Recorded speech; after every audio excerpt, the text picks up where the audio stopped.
জনগণ তো নির্বাচনের জন্য কিংবা ক্ষমতার পালাবদলের জন্য অভ্যুত্থানে আসেনি। যদি আসতো সেটা 7ই জানুয়ারির নির্বাচনের আগেই আসতো বলে আমি মনে করি। যে কথাটা বলা হয়েছে যে জনগণ এবং সংসদের প্রয়োজন নেই, আমার মনে হয় না। এই যে আমাদের যে সংস্কারের কথা আমরা বলছি, এটা ছিল এক দফারই অংশ।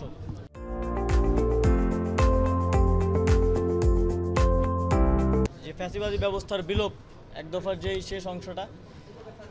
আমরা তো শেখ হাসিনা সরকারের পতন হয়েছে অভ্যুত্থানের মধ্য দিয়ে, কিন্তু অভ্যুত্থানের এক দফার যেই মূল অংশ ফ্যাসিবাদী ব্যবস্থার বিলোপ, সেই ব্যবস্থার বিলোপের জন্য যেই সংস্কারগুলো অত্যাবশ্যকীয় সেগুলো করার উদ্যোগ নেওয়া হয়েছে এবং এটা জনগণের ম্যান্ডেটের ভিত্তিতেই হয়েছে।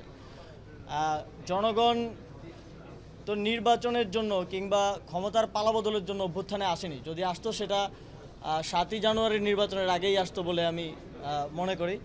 তো এই অভ্যুত্থান হয়েছে স্পষ্টভাবেই ফ্যাসিবাদী ব্যবস্থার বিলোপের মধ্য দিয়ে জন্য। আমরা যদি যেই ব্যবস্থাটা বিদ্যমান আছে এটার সংস্কার না করে দিয়ে যেতে পারি, আমরা মনে করি যে সরকারি ক্ষমতায় আসুক, যে কোনো রাজনৈতিক সরকার, এই অটোক্রেটিক একটা সিস্টেমের মধ্যে সে নিজেও অটোক্রেটিক হয়ে উঠতে বাধ্য হবে। তো সে কারণে আমরা মনে করি এই সংস্কারটা অত্যাবশ্যকীয় এবং দেশের জনগণ যেভাবে দেশকে গড়তে চাইবে, দেশ পুনর্গঠনের সংস্কারের যেই প্রস্তাবনা মানুষের মধ্য থেকে উঠে আসবে সেটার বাস্তবায়ন করাটাই আমাদের দায়িত্ব হবে। এবং রাজনৈতিক দলের ব্যাপারে যেই রিউমার বা কথাবার্তা শোনা যাচ্ছে বা অনেকেই শুনতে চাচ্ছে আমাদের থেকেও, এটা আমরা এর আগেও স্পষ্টভাবে বলেছি, এখনই রাজনৈতিক দল খোলার কোনো অভিপ্রায় আমাদের নেই। এবং এই অন্তর্বর্তীকালীন সরকারে যারা আছেন কারোই ক্ষমতার অভিলাষ নেই।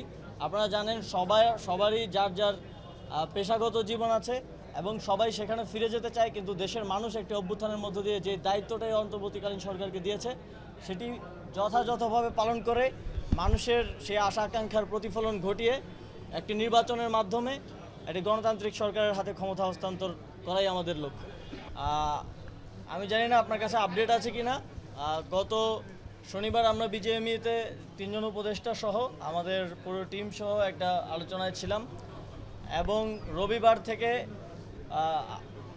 আজকে সোমবার, আজকে মঙ্গলবার, এই সময়টাতে কিন্তু গত সপ্তাহের তুলনায় যে আনরেস্ট ছিল সেটা আমি বলবো যে 5 to 10% নেমে এসেছে। এবং কিছু কিছু জায়গায় খুব স্পেসিফিক 2-3টা কারখানায় এখন আনরেস্টের মতো সিচুয়েশন আছে। সেটাও আমরা মনে করি দ্রুতই প্রশমন হবে। এবং আমরা যেই কমিটি করে দিয়েছি, যেই পর্যবেক্ষণ সেল করা হয়েছে, সেখানে শ্রমিকরা অভিযোগ জানাচ্ছেন এবং তারা আস্থা রেখেছেন, সেজন্য তাদেরকে ধন্যবাদ জানাই।